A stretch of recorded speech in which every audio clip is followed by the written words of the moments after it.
Recently, there has been a lot of discourse surrounding YouTuber iDubbbz and his longtime girlfriend, Anissa. If you haven't been made aware, I'll break it down for you. iDubbbz has always appeared more socially right-leaning in his YouTube videos because of his usage of politically incorrect humor, and he has since amassed many right-leaning viewers. When Anissa started selling sexual photos of herself online and then expressed how supportive her boyfriend Ian was of this, for many people this came as a shock, primarily to find iDubbbz's personal views were actually not very conservative. Anissa couldn't have picked a more inconvenient time to impact her boyfriend's image in this way, considering this anti-sip or anti-cuck reactionary movement has been accumulating a large amount of members recently. Some are just there for the irony, and some are genuinely angry and upset at a society that, in their eyes, seemingly promotes cuck culture. Naturally, the internet came to attack iDubbbz, and he uploaded a response video which gained many dislikes. In the video, he basically does the smartest thing to do when defending yourself. He cherry picks tweets, creates a straw man, and then destroys that straw man. The obvious straw man to destroy in this situation is just to attack the 13-year-old angry, insecure, lonely incel that is genuinely having a temper tantrum over what iDubbbz does in his personal life. Attacking this archetype is a lot easier than actually addressing the overarching social ramifications of sex work and sex work inside of a relationship. He does bring up a good point though. Why should any of us care about any of this? I mean, honestly, I don't care what iDubbbz does in his personal life. However, he did present his argument for sex work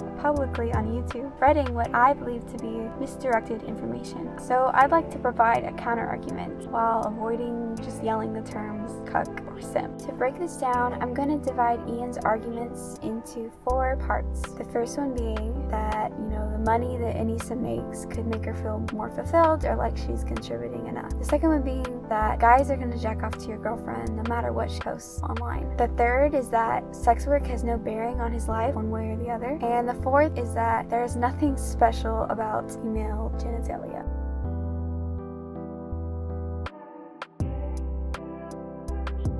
You do realize that if your partner is making a lot of money and is very wealthy, that doesn't automatically make you feel fulfilled in the relationship or feel like you're contributing enough. Now, the first of these points is the most ridiculous to me. I don't even feel the need to cite resources when I say the amount of money you are making has no bearing on feeling fulfilled unless you are making that money through hard work or by using some element of creativity or brain power, thus contributing to society and your relationship in a meaningful way that will not go away with age or is not reliant on superficial things. However, the uprising of OnlyFans accounts is not surprising to me at all. It seems like the obvious thing that would begin from the society we have created.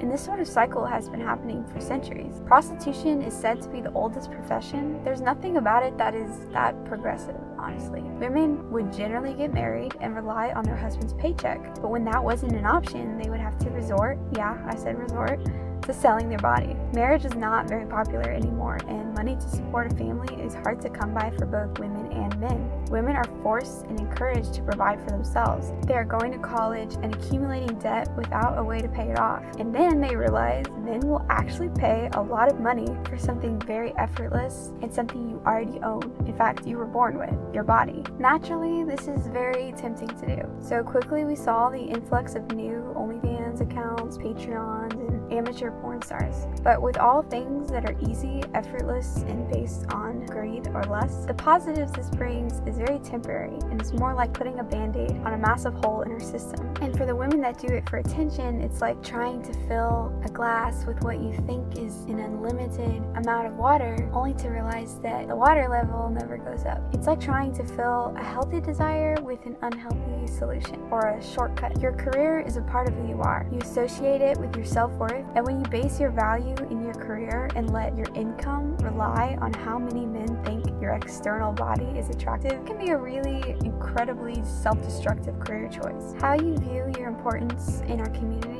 and how you view your body is already incredibly fragile as it is, because people care about what makes us valuable, and humans, well, women especially, care about how their body is perceived. As much as we don't want to admit it, it's written in our DNA. Now, Anissa can do whatever she wants, of course, but I would like to get the message out there that it is dangerous to give this kind of agenda to younger girls, that there is no downsides about this career choice. I don't want them to start to think that it's just a super easy way to get a bunch of money with no negative effects. As a general rule, I'd say that anything that seems like a shortcut is probably going to give you some long-term effects that you will not like or may not even connect to the original shortcut that you took. And if Ian wants to talk about real-world experience, I'd say this is probably something most people will learn in the real world eventually. Now, this is the weakest of my arguments because all people have to do to counter it is say, well, it makes me happy to sell my body, and I can't really say anything else back, even though I don't believe you. And I bet if I went to your Twitter account, you'd have countless tweets about being depressed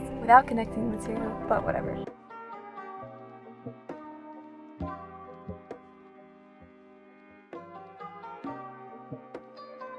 You do realize there are guys out there in private right now jacking off to your girlfriend.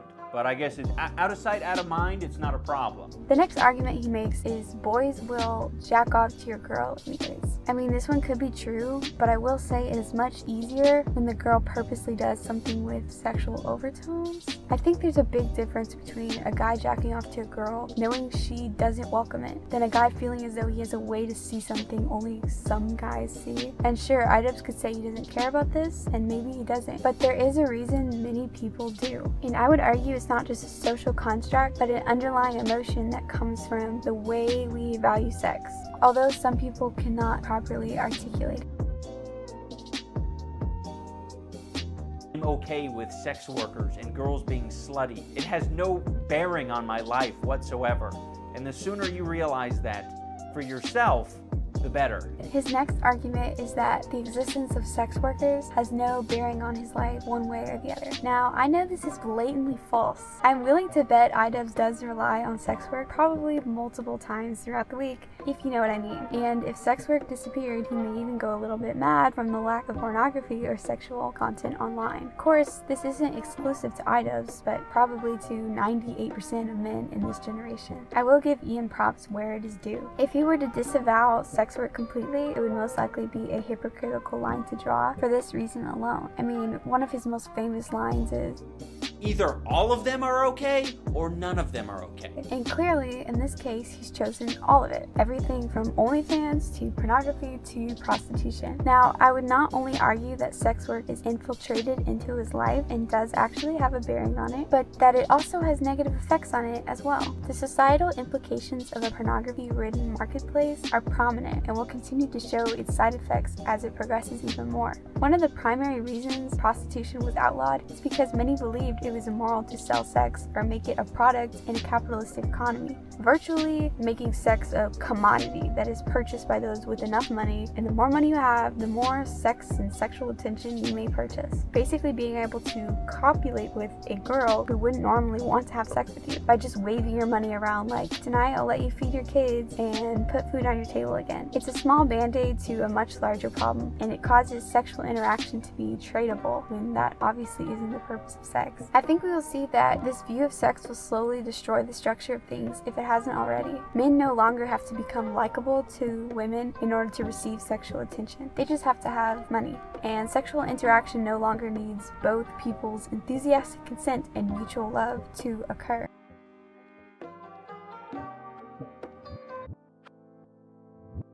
It's not a mystery, it's a pussy, dude. There's no special pussy. It doesn't become less valuable the more people see it.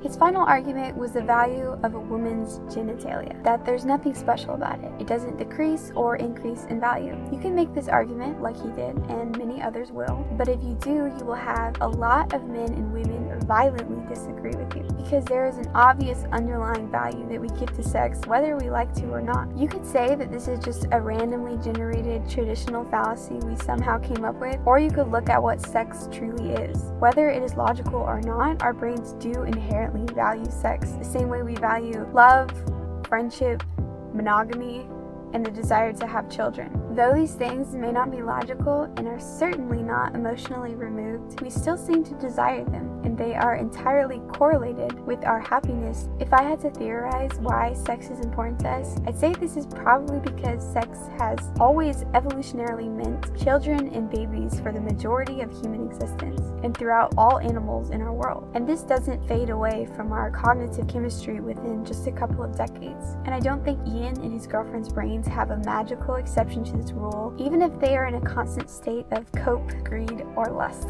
This is a classic case of valuing a cheap solution, such as money, over something we subconsciously recognize as valuable. Unfortunately, billions of years of evolving does not aid because your girlfriend can make some quick cash online. I theorize the consequences this mindset has on humanity as well as the individual will be noteworthy and are already observable if you pause and take a second to look at the world we live in.